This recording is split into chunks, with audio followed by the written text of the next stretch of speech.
जहां ले चलोगे वहीं मैं चलूंगा।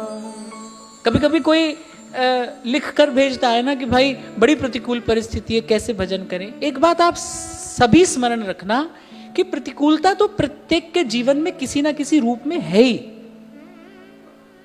अनुकूलता प्रतिकूलता लेकर ही तो जीव यहां पर आया है। और आपको यह भी भूल ना हो कि अनुकूलता में भजन हो जाता है, ऐसा भी नहीं है।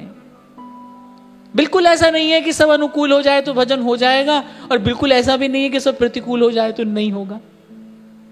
तुद पावे ता नाम जपावे, सुख तेरा दिता लइए, सुख तेरा दिता लइए। इसलिए प्रभु से निरंतर प्रार्थना करिए कि मेरा मन भजन के योग्य हो जाए।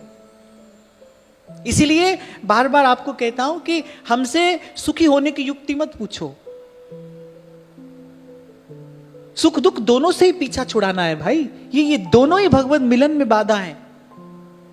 तीसरे श्लोक की जब हम चर्चा कर रहे थे, वर्ष मारुताद, कि निरंतर वर्षा हो रही है। किसकी वर्षा हो रही है? सुख दुख की वर्षा हो रही है। मूसलाधार वर्षा है। कभी सुख सर पर आ पड़ता है, कभी दुख, और दोनों ही जीव को भजन भाव से कोई यहां ले जाता है, कोई वहां ले जाता है, भरमाने वाले हैं। इसीलिए ध्रुवदास जी कहते हैं, जो सुख दुख लगी रहे देह सो, मिट जाई अरु लोक बढ़ाई, छवि कंज चरण तिहारे बसऊं, देहु यह ध्रुव को ध्रुवताई।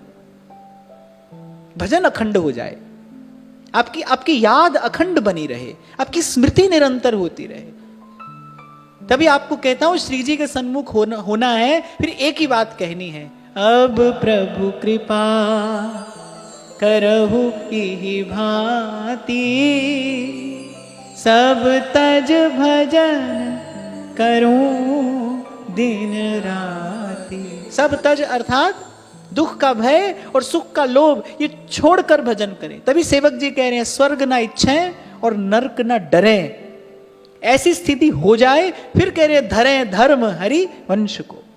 स्वर्ग ना इच्छें, नरक ना डरें। आपको लगेगा कि भाई बहुत बड़ी बात आप बोल रहे हो, ऐसा संभव है? हाँ, ऐसा संभव है, ऐसा संभव है। आप नाम का आश्रय लो, आप आचार्य के चरणों में अपनी निष्ठा दृढ़ रखो। बार बार आपसे कहता आया हूं और कहता रहूंगा, हम बड़भागी हैं भाई, हमको एक समर्थ आचार्य की शरणागति मिली है। इसलिए जीते भेटिए, इन्हीं नैनन सब सुख देखे। ये जीवन वही सुख देखने के लिए मिला है भाई। ये कर्मेंद्रियां, ये ज्ञानेंद्रियां, ये मन सब श्री जी की सेवा में पहुंचकर सफल हो जाए, और मैं कहता हूं सुखी हो जाए। सुख निधान की सन्निधि पाकर, अखंड सन्निधि पाकर ये तन मन प्राण सुखी हो जाएं, शीतल हो जाएं।